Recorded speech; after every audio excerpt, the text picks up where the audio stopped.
Hey, everybody. I got double the caffeine. I got a Coke and a coffee.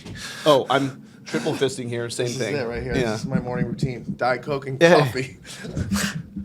Just put the coffee cup on the floor next to your chair so it's not in the shot. Just because it's the brand. Oh, yeah. I mean, we don't want to give someone that hot mic exposure for free. Okay. Yeah. Your cell phone's off? I don't have it. Wait. Yeah. No, I don't know where it is. It's okay.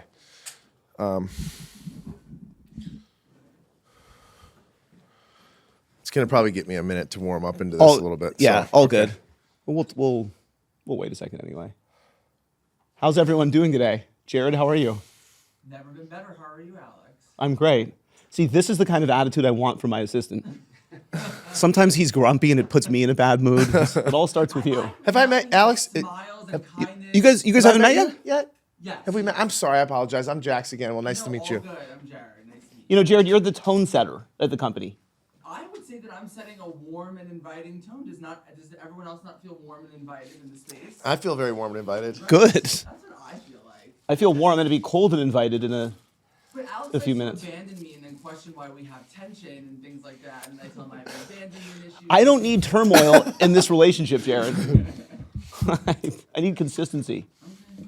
Well, I'm trying to do that. Okay. Well, I'm probably gonna be doing a lot of that. So okay. Yvir, how are you? Lauren, how are you? All right. How are you? I'm all right.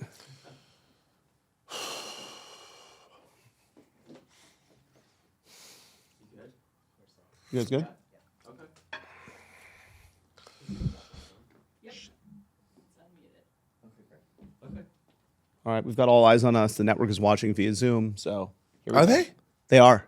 Not our execs, but the execs on this project. Oh are watching. God. Hi, people via Zoom. Oh God, I was like, is Just- this at 30 Rock? Are they all at 30 Rock right now, just sitting there over watching this? I was like, oh shit. It's like the Simpson verdict. Oh my God, yes, it is. I feel like, oh my God. Have you watched that, by the way, on Netflix? It's I actually remember pretty good. in real time I watched it. Oh, I yeah. remember coming home from school. It was before Oprah, and I- my mom would watch General Hospital, Oprah, and then the thing. Oh, it's riveting. We took time off of classes at school to watch the verdict. Oh yeah. The actual verdict. I think Yeah. the trial. Oh, no, yeah. Yes. Of course. It was a big deal. It was like a holiday. Yeah. Yeah. It was like a holiday. I haven't gotten to the new one yet. It's The pretty new- good. I mean, even though we know everything at this point and there's been how many shows covering it, it's dead. still interesting. It's like I just got done with Tell Me Lies. I just started White Lotus. I have not watched yet. I have not watched the first episode Of what? of White Lotus. That show is like. It's- that and Tell Me Lies and Nobody Wants This are my three shows right I now. don't know. Nobody wants this. It's what's his name? The husband from Housewives is daughter. Aaron Foster's daughter. Oh, yeah. She came out with the show and it's a hit. It's huge. Adam Brody's in it, and who's the blonde? Kristen Bell. Yeah. Yeah. Yeah. And she's gonna hopefully People come on love my podcast, Aaron Foster. Really? Yeah. That'd be great. Yeah. That's cool. She's yeah. She threw her husband's birthday party at my bar. Oh, nice.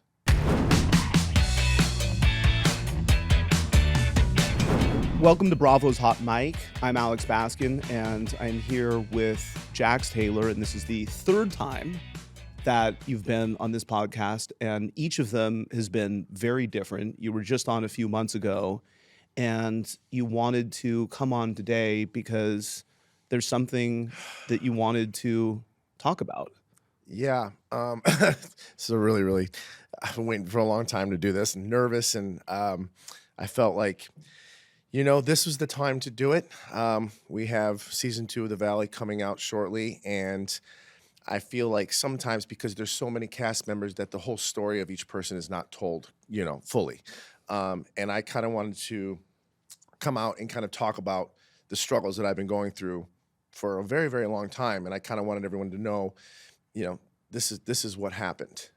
I'm kind of coming. This is tough to say. So I am coming out that I'm an addict. I have substance issues, primarily with cocaine. That's hard to say out loud. Um, um, yeah, I've been dealing with this for, I think, the last on and off since I was 23. So I'm 45. So give or take, I've been, hmm, there was times where I would stop doing it, but then there was times where I'd go heavy on it. I think a lot of people who watched Vanderpump Rules over the years could kind of tell that I was on something. Obviously production and people, they didn't know what I was doing. Everything I was doing is on my own, but I was just, you know, on that train and I couldn't get off. And then people ask, do you have an alcohol problem too? I don't necessarily think I have an alcohol problem, but the two go hand in hand. So I can't do cocaine without drinking. So I just gave up both. And I'm proud to say I'm 82, 83 days sober right now, which is the longest I've ever gone in my life without either. So, well, not my life, without either. I'm sorry. This is the longest I've gone since I was 21 without, or just going this long without anything. And I got to say, it feels really, really good. But again, I just want to let people know, like, this is a really, really tough disease and it's a really tough sickness. And I've been doing it for so long, and you can say hiding it, not necessarily hiding it, lying about it, forever. And I just had enough's enough. I mean, this year was probably the hardest year of my life. I would say my father's death was the hardest year until this year. I'm going through a divorce right now, which is extremely difficult. And that's when Brittany and I separated. That's when the addiction got worse. Now, I've always been doing it for a long time, but the addiction got worse during my divorce, during my separation. I literally lost control. I think at a point hit rock bottom, and I had to go to rehab. That's kind of where we're at right now. And then I got out, obviously, and here we are. But yeah, that's a lot. I mean, we'll get into more. Yeah. But I mean, I just want to stop there for a second. Yeah. Okay. Yeah. No, right. No, That was a lot. I've never said this in my life. So to come out and say that I have an addiction, that I have a sickness that I have to work on the rest of my life is a really big deal for me. Obviously, I think if people known that there's something out, but for me to say that come out of my mouth it's a huge weight lifted off my shoulders. Huge. Good. And I know that you've wanted to be able to say this, but I know that you've also struggled saying it out loud. Yeah, yeah, because I didn't think anybody would I think I would just say it and then I wouldn't really work on it. I think I've worked really, really hard on my sobriety. It didn't happen the first time. It, happened the second time. What I mean by that is I had to go to rehab twice, and we'll get into that later. Yeah. But yeah, it's just a sickness. It's a disease, and it's something that I have to work on for the rest of my life, unfortunately. I want to focus, to begin with, on the second rehab stint, and we'll get into the first as well. What prompted you to get help the second time? I got a lot out of it the first time, and then when I was out, I was like, okay, I can get this. There was an incident. Brittany and I were actually on their way to a doctor's appointment for our son, and her phone was connected to my car, and a man's name came up, and it just triggered me. I did slip after the first incident, and I did take substance the night before. And the next day is always the worst when you're after this. The next day is the worst. I lost it. I went crazy in the car, yelling. And the worst part about all of this, and this is why I checked myself in, is that my son was in the back seat. And that's when I knew, I'm like, shit, I have a problem. It's still there. Like, I was very aware. I was yelling, and then I turned my head and I see my son back there. I'm just like, this was just utter disgust. And Brittany was like, you need to go back. And I didn't even put up a fight. Like, the first time I kind of put up a little bit of a fight. This one I was like, you're right. I didn't put up a fight. I'm like, I gotta go back. And then Brittany reached out to a few people, including Lori, your publicist, Ryan, your manager, and me. We talked about the incident. You agreed to go, and this was over the holidays, right? So it was a very dark time for you. I got out. Yeah, it was, it was a very, very dark time. Yeah, I mean, again, worst year of my life. I can't even tell you. I got out. I didn't stay the full time. I ended up staying 17 days. I felt like, for me, that was enough. I was like, you know what? another 14 is not going to do anything. I know that I'm good. I'm okay. I just needed to get back and be like, okay, for a second. I just needed to like, okay, remember why you were here the first time. You're back here for a second, regroup, and then get back out there. And I felt when I hit the 17th day, I'm like, you know what? I'm here. I'm done. I won't do it again. You won't touch. I'm done. I made a mistake, and I felt like it was the right decision for me at the time to leave right then. I was there on my own. I wasn't forced to be there, but I felt myself that I was ready to go. I want to touch on a few things there. So first is when you got the diagnosis. So when you were told at the facility, look, this is like, did you know going in that you were going in for addiction? Did you think you were going in for behavior? Because All of it.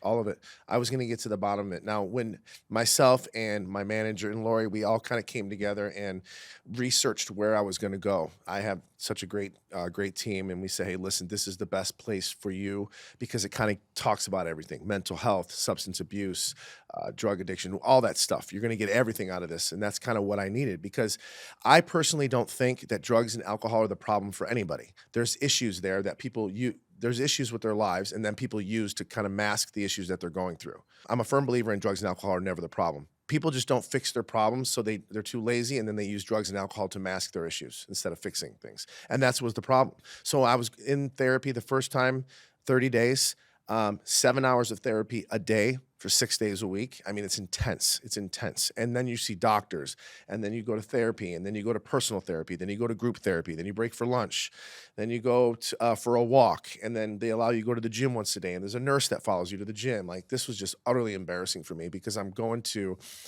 Crunch Gym, which is a very big gym, and people know who I am, and they're kind of looking at me, but they also see this nurse walking next to me. So it was tough. It was very, very, it broke me down. I got a lot out of it. Yes, I did slip when I got out the first time, but I learned so much the first time. It was my fault. well, you weren't sober the first time, right? The first time I went through, I stayed sober for, I think, like a week or two after. Yeah. And then I started slowly going back into the game again. And I thought, okay, I can handle this. I can handle it now. I got a grip on it. Because you were really at the time grappling with the bipolar diagnosis. So we'll get into that. So Yeah. when The I first went time. in, I've always known something is wrong with me. I'm a very stubborn guy. I don't go to the doctor. I'm like my dad. I don't go to the doctor unless my arm's falling off. I'll just put some bleach on it. You know, I refuse to go to the doctor for anything. I refuse to accept anything. I'm one of those guys, like, if I have cancer, don't tell me. Like, I don't want to know. And for years, I've known, everybody's told me, Jack, something's fucking wrong with you. You're not all there, you know? And, you know, when my marriage was getting, that's been tough a lot, but when my marriage was getting really bad towards the last 3 years, Brittany's like, you need to go get some help. You need to figure out what is wrong with you.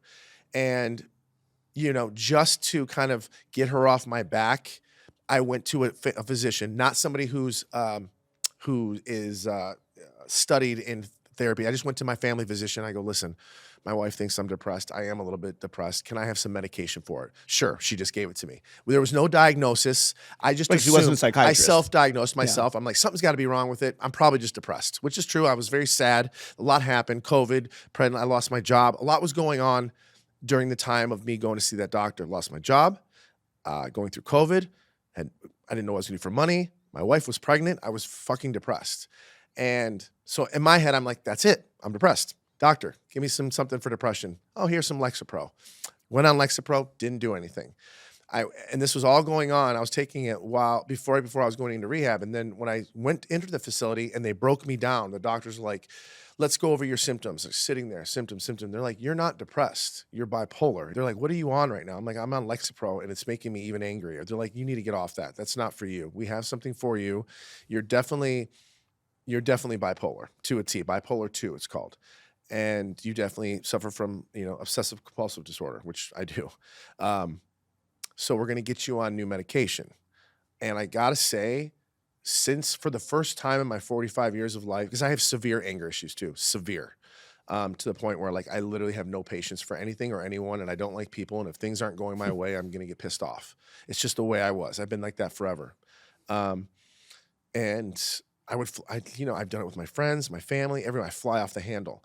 So for the first time finally getting on this medication, I was like, it took a week or two to get in, but I was in the facility, so I had no reason to get mad. But I was like, wow, like I just let things roll off my back. I've never in my life just like let things roll off my back, be okay with certain things not going my way. Like usually when things don't go my way, I get really angry and I take it out on my friends or my family. Um, yeah, the anger issues that I had was insane. Like I would, before I was on the medication, and the reason I would take it out on Brittany is unfortunately she's the one I come home to at night, right? So during the day, and like I would leave, drive through the day. If I go to the grocery store, somebody pissed me off at the grocery store, somebody pissed me off at the DMV, somebody cut me off, right? And instead of solving those problems in the moment and being okay with it, I would store all this anger up throughout the day. And then guess what? I go home for dinner, and who's in my target line? Brittany. She didn't do anything. I'm just so angry with my anger issues that I would just take it out on her. And it was not fair. And I knew what I was doing. Now, mind you, the drugs were affecting me too at the same time. And if people don't know, with cocaine, the next day is the worst. Like you feel like absolute shit. Like you feel at the bottom of the barrel. You have zero serotonin. You are just angry and depressed. Anybody who's done cocaine will tell you that. The next day is brutal. It's weird why we do it for 2 hours of fun, and the next 48 hours is misery. But we do it. And unfortunately, and the only time that Brittany and I really have ever gotten angry is the next day after a bender for me. That's the only time I've ever had a shouting match. I've never done a sober shouting match with Brittany ever.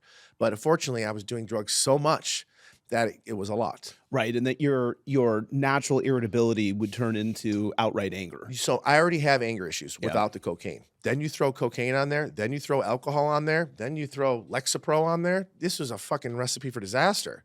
Like all these things. Like, you know what I'm saying? So I don't know what was going on, taking all that shit. It was not doing well. Okay, so you have the 30-day stay the first time around, right, which is over the summer. You get out, you have a diagnosis. That helps you because you at least know what you're dealing with. You're on medication.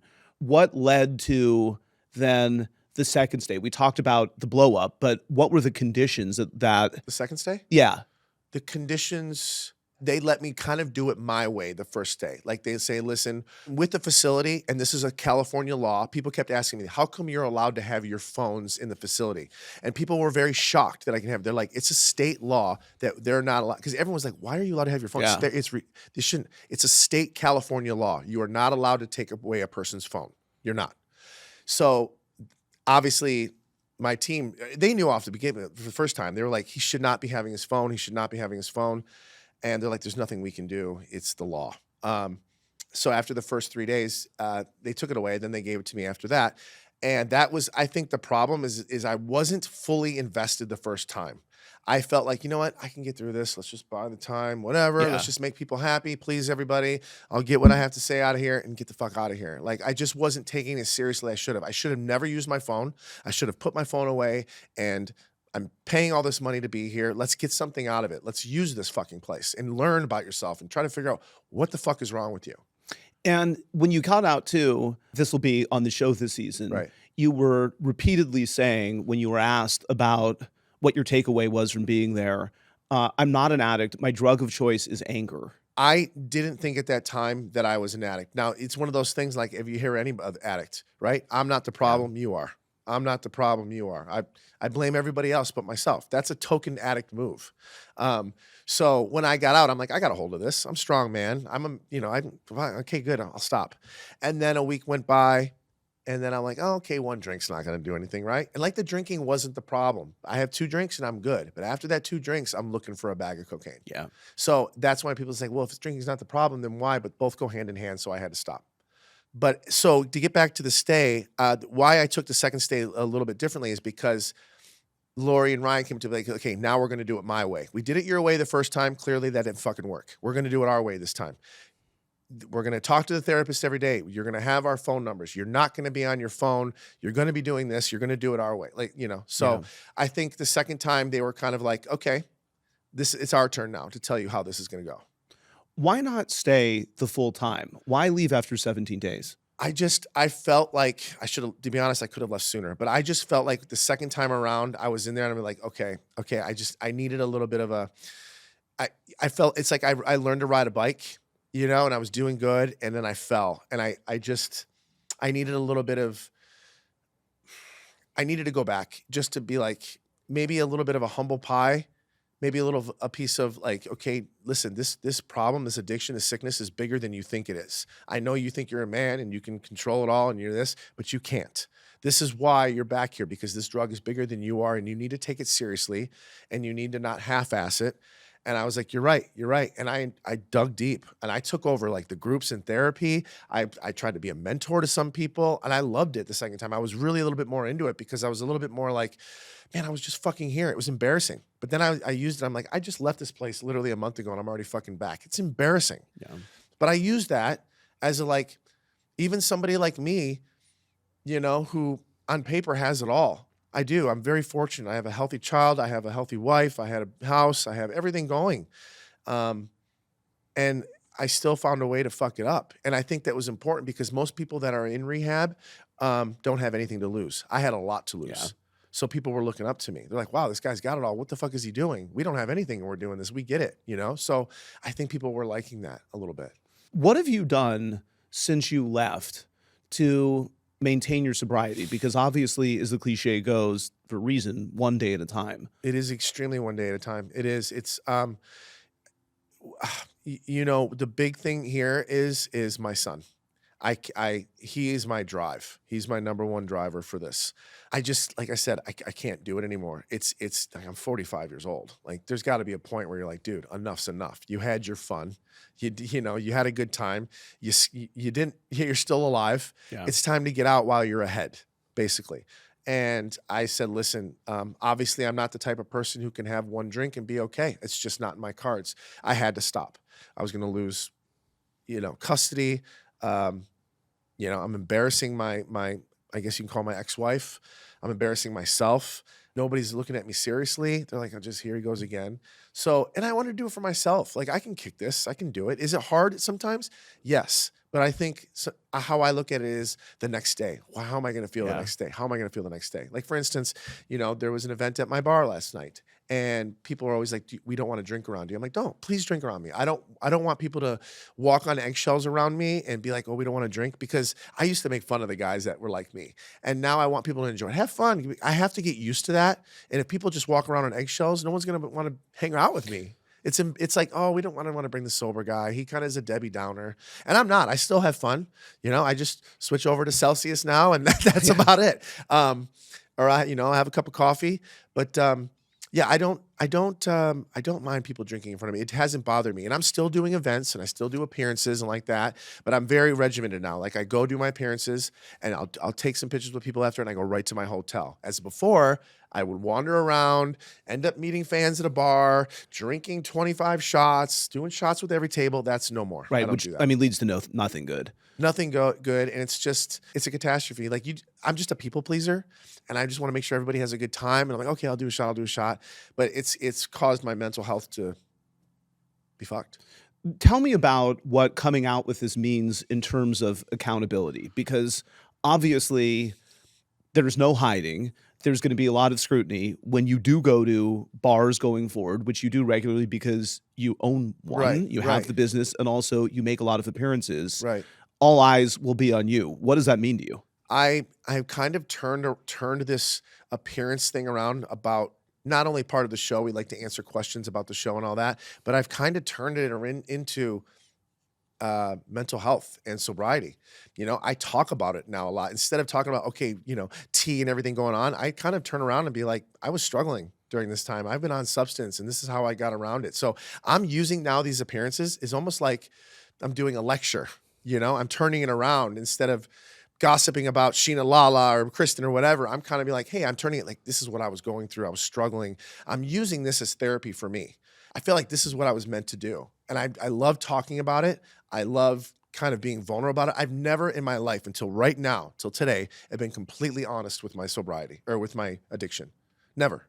I've always leave things out like, oh, you know, I never gave you the full story. This is the full story. And I'm really happy about it. I'm really excited about it.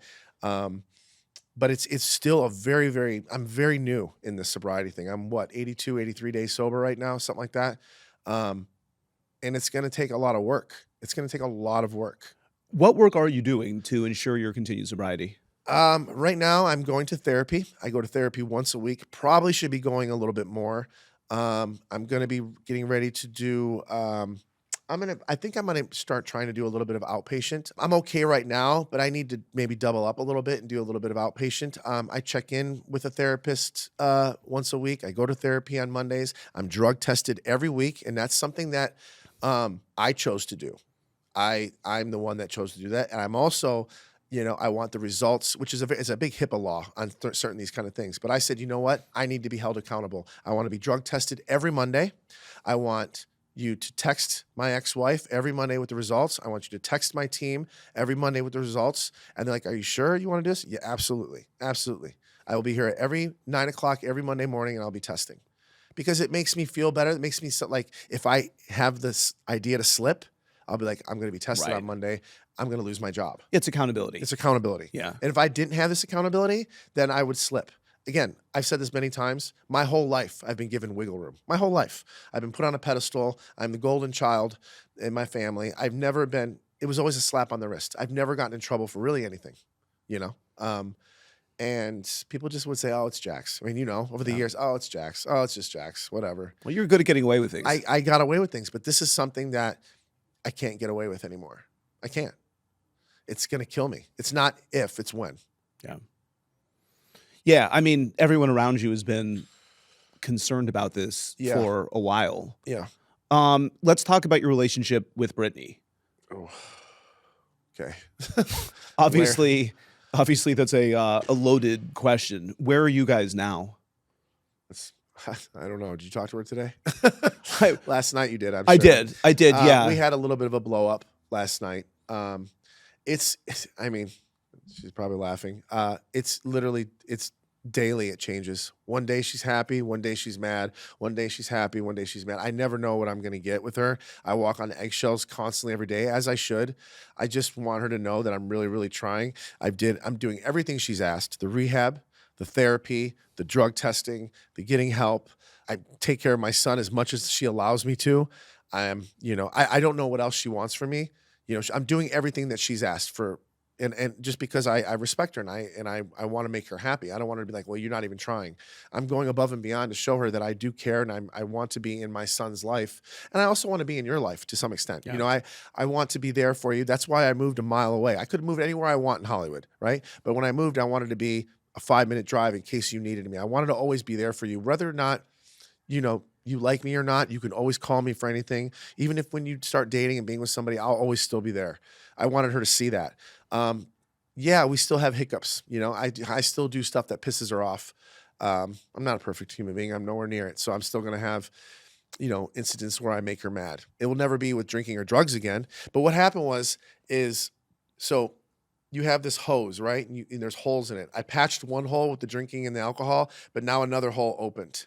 So, and I'll get into that other hole in a second. Yeah. But to answer your first question, it's going day by day right now. It's going to take a lot of time. Anybody who's gone through a divorce knows that to kind of rekindle or patch a relationship up with your ex is very, very difficult. There's a lot of animosity. There's a lot of hurt, especially by me. There's a lot of things that have gone on. I just want to get to a place where we're good. And I'm the type of person how can we fix this now? How can I fix this? I don't want time. Yeah. And this is going to be one of those things that takes time. And I'm just not. It's driving me crazy because I just want to fix the problem. Yeah, I mean, she's been through a lot with you, and I think it's safe to say we kind of been through a lot with each other. Yes, I've got a lot of issues, but we haven't been getting along for a very, very long time, and it takes two to argue. Can't argue by yourself. I think we just have been unhappy with our marriage for a long time, and I think we were just kind of sweeping it under the rug and not talking about why we're unhappy. We were just kind of going through the motions. And I think it really came to a head last season on the show. I think without even saying it, is when we did the hotel stay and she brought up having another baby. And I was kind of like, I was more interested in talking about maybe we should even stay together. You're talking about having another child? I didn't say it with that, but I said it with my eyes more or less. I was just like, you're kidding me, right?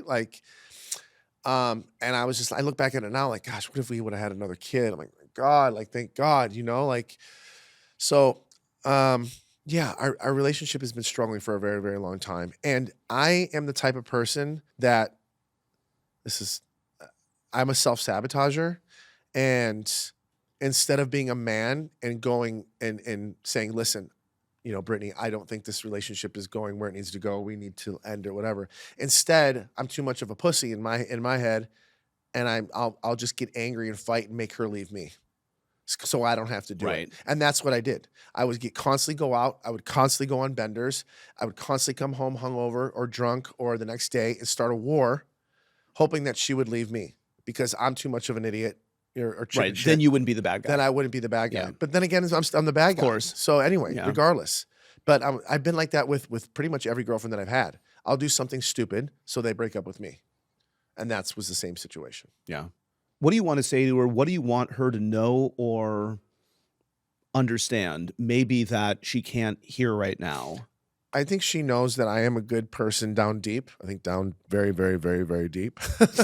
I just think that I just want her to know that I do love her. I think she's an amazing person. I think she's a great mother. I just think our time is up. I will always be there for her no matter what she says to me, no matter how much she wants to kill me, no matter anything, I will always be there because I know the next day she'll be okay. She's just angry in the moment. We had a great 10 years together. It's a decade. That's a long time in our world. And you know, unfortunately, it had to come to an end. But I think we can beat the system. I think we can be like, you know what? We had a great 10 years. You're a piece of shit husband, but you're a great father, and you're always there for me. That's what I want her to say. Well, it seems like you guys have both arrived at the conclusion that you're better off not together. And it helps to know that because then when you guys are spending time together, you're not wondering what if. Yeah, and it's like you're walking on eggshells with each other. I get that question asked a lot. It's like, what do you think you'll ever end up back with Brittany? And I'm like, unfortunately, no. It would be just a ticking time bomb for the next fight. So you mentioned the garden hose analogy, and you said that the drugs and alcohol were two of the holes. You said there's something else. What's the other hole? I'm a very insecure human being. I like I said, the hose was I patched the drugs and the alcohol. We put tape around it. We put a clamp on it. That's good. But now we have pressure from somewhere else, right? So now I'm trying to fill a void, and I'm looking for approval. I need approval from other people, females, right? I'm constantly seeking approval. I'm constantly looking for attention. I'm constantly making sure that I still got it, I guess, whatever you call it. I have a hard time just sitting in my own skin. Is that just your insecurity that you need? It's insecurity. It's everything. Yeah. I mean, during my separation, when it was at the bottom of the barrel, and even currently now, like I would just text random girls, who the hell will come over? Who's available? I'm just going to go down my roster. Just call anybody. I didn't even care who they were. Who come over, telling them like things that I didn't mean to say, like just stuff that were like sexual, just the most absurd things that I would tell these people to get them to come over, to get them to hang out, to come over and basically just float my ego. And I would do that. And I got to fix that. That's a problem because I'm constantly looking for somebody to fill that void. Doesn't matter who it is, you know. And it's become a problem. I got to fix that. I got to be careful. I got to figure out how to be comfortable in my own skin. And I'm having a hard time doing that. And like I said, I fixed this one huge problem, but I opened up another problem. And I'm trying to, I guess I have to keep myself very busy. Because when I start getting in my head, that's when that shit starts to happening. Yeah. I don't know what you want to call that. It's what kind of problem that is when you're constantly looking for approval from people. What would you call that? I mean, and not people, like I'm constantly looking for approval from females. Right. Yeah, and to be honest, like it's disgusting. It's really disgusting when you think about it. You're like, why do you need to call all these people? And like, I was so hurt and angry. It got really bad when I found out that Brittany was hooking up with my friend Julian. Okay, 2 weeks after we separated, 2 weeks. So I knew in my head that she's been definitely texting him prior because nobody hooks up with somebody that fast, especially a friend of mine. So when I heard that, obviously, and that's was at my low. That's when I was doing all the drugs and drinking. Now I amped it up even more. So I was doing a little bit. I was probably doing it maybe a couple times a week. Now I upped it up to 3 to 4 times a week, right? And now I'm even more in my head. So I'm like, I'm going to call every fucking girl I know. I am going to hurt her to the T. I'm going to literally sleep with whoever I can find. I didn't even think in my head. You know what didn't come to my head is scary? I'm a fucking father. Yeah. I'm a father. Why couldn't I just think, Jax, stop for a second. You're a dad. You can't do this. Like, you're a father. What is your son going to think? I didn't care. I was so into the drugs and the alcohol, and I was so upset that she hooked up with my friend, which is ironic because what have I done over the years? I hooked up with my friends' girlfriends too. You have a storied history. I have a story history. I can't be that angry about it, but it happened to me, so I'm fucking hurt. And then you wanted her to feel the way that you did. I wanted her to feel the way I did. I was like, okay, who can I call? Again, going through the list of girls, I'm just going to do whatever I want, whenever I want, with whoever I want. Careless, reckless, didn't care. I didn't care because, like I said, between the drugs, the alcohol, the anger, not being healthy, the lack of sleep, it was bad. It was like it's like one of those movies that you see where like the rock star is just off, you know. I just didn't have a care in the world. I was so defeated, you know, even though I wanted Brittany to leave me, like that was the whole goal. And then it happened. You're like, shit, Yeah. this is not what I thought it was going to be like. You know, I'm not as happy as I thought I was going to be. Well, you were still processing it too. And then When it's your friend, like I can only imagine how Tom Sandoval felt when I did this. Like, you know, in my brain at those times, I just was like, why? Why do you care? So it was just like, I don't know. by the way, he got over it. He got over it, you know, like, and I did that to him. And let's be honest, I did it to Brittany too with Faith. Yeah. It was her friend. Yeah. So when I look back on it and people are like, how, you know, you did it too. I'm like, you're right. I did do it too. I did. That's why I can't be that angry, but I think it's my ego. My ego gets in the way of everything. Everything. Well, and I think there's a difference between wanting her to leave you so that you didn't end the marriage and then also being hurt that she was moving on, especially when it's with your friend. Yeah. They're two different things to me. There are two different things. I didn't necessarily think they were going to date or anything like that. Yeah. It just, you know, it hurt me because we were talking a couple months after we separated. We would still hang out, and she said she wasn't dating anybody. And I found out by looking at her phone. I saw that she was texting this guy, Julian. And then I found out from Brittany's friends that it was been going on for months. And that's when I was just like, I didn't even see it. Like I got played at my own game. Like I was like tasting my own medicine for the first time. You got jaxed? I got jaxed. That's the best way to put it right there. Yeah. I got jaxed. That's never happened to me before. I've never been on the other end of that. So I didn't know how to handle it. So what do? Jump back into drugs and alcohol. Well, you were in a bad state of mind. That is what immediately led to your first stint in the facility. Yeah. One night I saw that message in her phone from another guy. Thank God my son was upstairs in his room. Thank fucking God. But I went crazy and I was just like, how could this happen? And now in retrospect, I look back and I'm like, why were you so mad at this? You deserved it. But I saw red. Mind you, I was doing drugs, drinking in those days at that time. I didn't care. I was angry. I mean, show me any guy that wouldn't be pissed off that his wife is hooking up with his friend. You know, this guy I brought into my circle, who I took care of, who I got a manager, who I introduced him to my friends. I took him under my wing. I took him to games and all this other stuff. Coming to my bar. He was hooking up with her and still coming to my bar at the same time. I had no idea. And so a guy like me with the ego as big as this room, that happening to me, that's a recipe for disaster. Right. You just poke the bear. Kristen used to say this to me all the time. Don't poke the bear. Dodie always says that. And she was right. You don't poke me. And I lost it. Well, and obviously ego and insecurity are two sides of the same coin. So I think those are my biggest, you know, alcohol and drugs, I think for now I quieted them. Am I saying it's over? No, but I quieted them. Now the ego and insecurity is up here now. That's my issue now. I have a huge ego and insecurity problem. So what do you do about that? Therapy. It's therapy. That's not a drug. There's nothing I can take for that. There's no pill, magic pill I can take for that, like bipolar or whatever else. This is something that I'm going to have to work on because it's been ingrained in my head for so long. Mind you, I've been in this industry since I was 20 years old. I'm 45, right?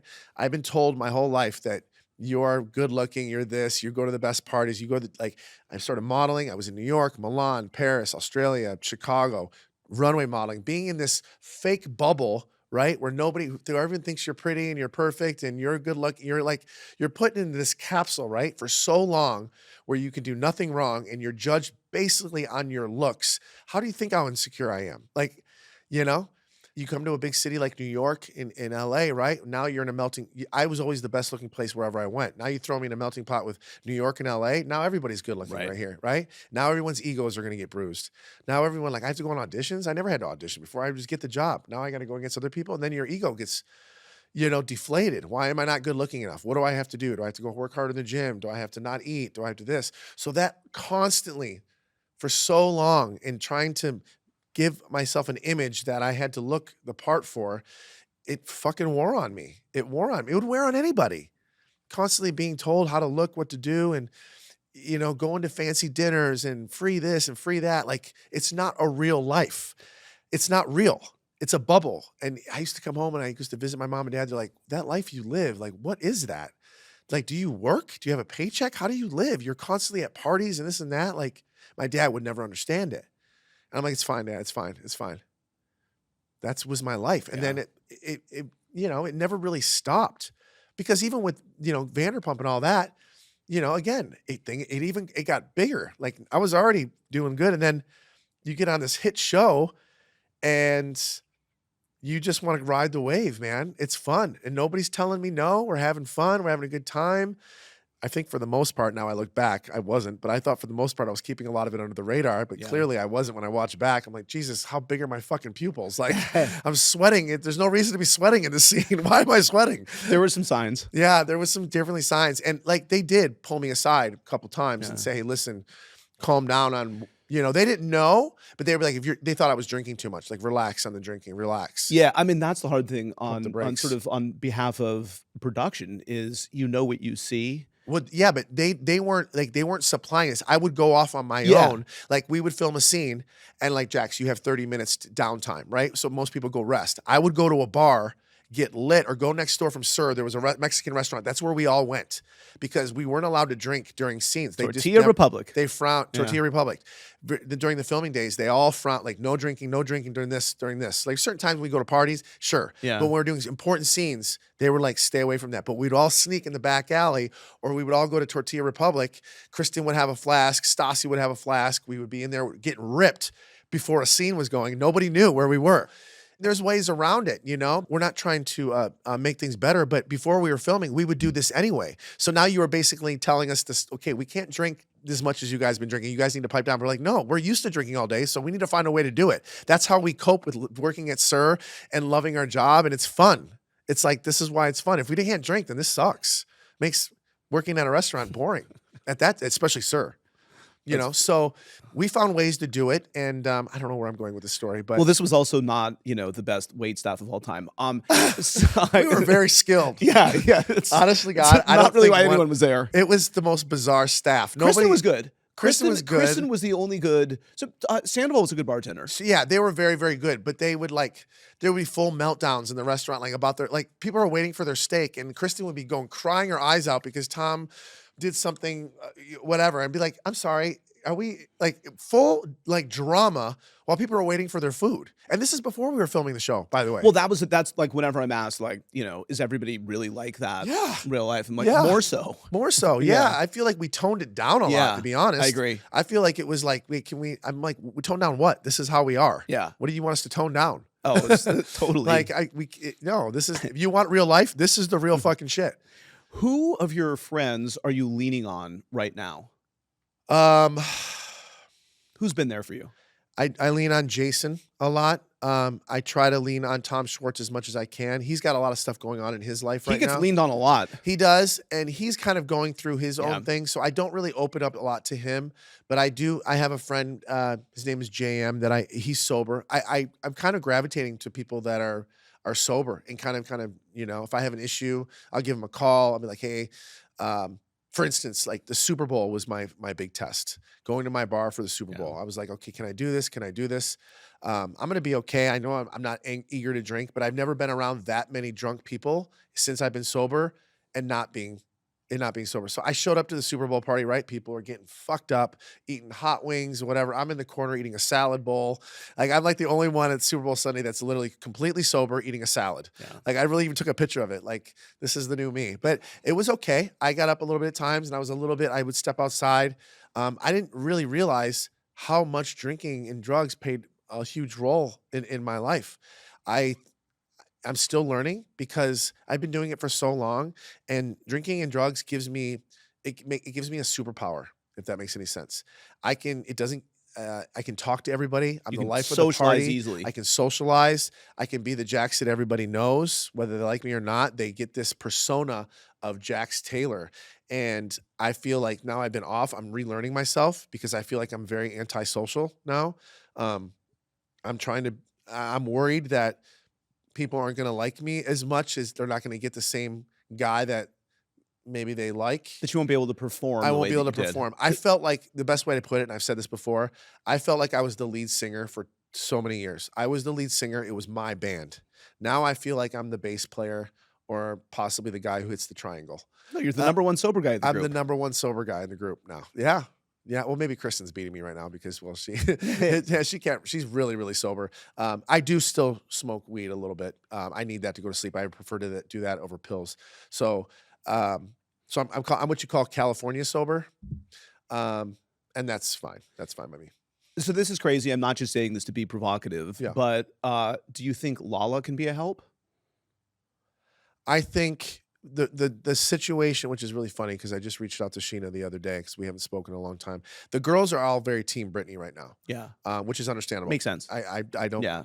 I am gonna reach out to Lala when I hit 100 days, and I'm just gonna say, hey, listen, I know you don't like me right now. I get it. This has nothing to do with my relationship with Brittany and I, but I'm wondering if I can just talk to you about being sober because I know you're where I was. You were a train wreck too, and you admit it. It would be nice for us to talk about it. That's funny that you said that because I was thinking about that because I think she's got what 4 or 5 years So in? around there, yeah. Yeah, and that's awesome. It's a That's long time. impressive. She's really put in the work. And she's put in the work, and it Yeah. does take a lot of work. Like it's especially the first 100 days. It's not easy. So I am gonna reach out to her. I'm kind of like really right now. I don't want to say an apology to her, but I am reaching out to everybody and kind of apologizing the way I treated Brittany, the way I treated everybody during this, stint, this drug, alcohol craziness that I went on because I was not a nice person. I was not a nice person. The drugs and alcohol make you such a fucking crazy person. Are you dreading the season to come on the Valley because we pick up on you at your lowest moment? More than you know. More than you know. It gives me severe, severe anxiety about this will be, and I feel like I've said this so many times. I feel like this will be the hardest season of my life filming reality TV. I've had some doozies, as you know, but I feel like personally, yes, this is going to be a very, very hard for so many reasons. I'm a father. I was married. It's not like back in the day where like, oh, you guys messed around and whatever. There were no consequences. There were no consequences. Yeah. I have huge, huge consequences for my actions now. I'm going through a divorce, a public divorce. My child's custody was on the line. Like these are big things, as opposed to the old days of Vanderpump where you would just get slapped on the wrist. Yeah. So yeah, I'm very, very scared, but that's why I wanted to come out because like I said, people don't know that, we film hours and hours and hours and hours. And unfortunately, the TV show is only 45 minutes long, right? We have between 5 and 8 cast members filming at one time. There's only a certain amount allotted for each cast member. So they want to I know they want to tell my story as much as they can, but unfortunately, you don't hear it all. You're not going to hear it all. Also, you were in a different place then. So you were going through it, and it has taken all of this to be able today to say what you did out loud. Yeah. Yeah. Right? And I'm not gonna lie, I'm proud of myself. I'm proud of myself right now. I feel really, really good. I'm as healthy as I ever been. I have an addictive personality. It's kids. If I leave one thing, I dive into something else. I'm really into health and fitness right now. I'm really into getting ready for this podcast tour. I'm really into talking in my therapy groups, AA meetings. I just love it. I felt like, okay, I feel like my dad was like, this is what you're meant to do. You're meant to talk about your problems that you've gone through the last 20 years to other people. And I feel so good about it. I was taking over the meetings in rehab. And I feel, yeah, I'm happy that I can talk about it. I really want my goal here. And on reality TV, you cannot pick and choose what you want to talk about. Some cast members in the past have tried to do that, but I've always been, and I think you can vouch for me on that, I've always been an open book. Good or bad, and majority of it for me has been bad. I put it all out there. You can fucking hate me all day long. I don't care, but you are going to get an authentic Jax Taylor. And I pride myself on that, and I pride ourselves on how successful Vanderpump Rules was, because 99% of the people on there were everybody was authentic. Yeah. Everybody was. And I'm not going to stop now with the Valley. And I said that before. You're always going to get true authenticity. And, you know, I said that to the rest of the cast too. This is our real lives. This is you're going to put it all out there. You're not going to hold back, or don't be on the show. I'm not saying you have to be here, but if you can't do that, you can't be here. You shouldn't be on the show. And I think what I'm doing right now, and I think talking about this, if I can help out one man, man or woman, but I always think of men's mental health right now because I think it's a really big deal. If I can help out somebody out there that's watching this and be like, wow, he fucking came forward, he's saying this, he's getting help, maybe I should get help. If I can just help out one person, great. Yeah. That's my goal. I just want to be able to help people, and I want people to know that, man, I'm a broken man. I'm putting myself back together piece by piece, but, you know, I've done so much damage to my body for the last 20 years that, you know, I have a lot of work to do. And it's important for me my son can grow up one day and be like, I'm proud of my dad. He got help. Instead of, I had a dad, he's in the ground now. Right. Yeah, that's right. That's why you do it. Yeah. Anything else that you want to say? Anything else? You know, I just want to tell people, like, be very patient when you're watching the show. Please watch the full season before you make any kind of judgment on me. Please understand that this is something that I'm going through, and unfortunately I'm going to have to go through the rest of my life, but this is real. This isn't fake bullshit that you're seeing on TV. This is real life. This is real consequences. This is real emotions. This is very, very raw of me you're going to see. It's very emotional, and it took a lot out of me. It took a lot out of my wife. We're still going through it. And I just want people to try to be gentle, try to be patient, and try to understand that, you know, addiction is a disease, and it's a very, very, very hard disease. Very hard. So if you can be a little gentle and just show a little grace, I would appreciate that. I understand if you're going to be mad at me. I get it. I would be mad at me too. But just know, please watch the whole season before you really judge me. And listen to my podcast. I would love that too. Thank you for, as always, sharing your story. I know this was a day that you both look forward to, but also had anxiety over. Yeah, it's been a really, I was really nervous about this because, like I said, this is the first time I've ever done anything like this and been honest, completely honest. And this is part of my journey. And I really, really appreciate you listening to this and being the first one, because I felt the most comfortable doing it here. Well, good. I think it's an important story to tell the right way, and hopefully you continue to string together Thank you. wins. I appreciate it. And days. And thank you. Thank you.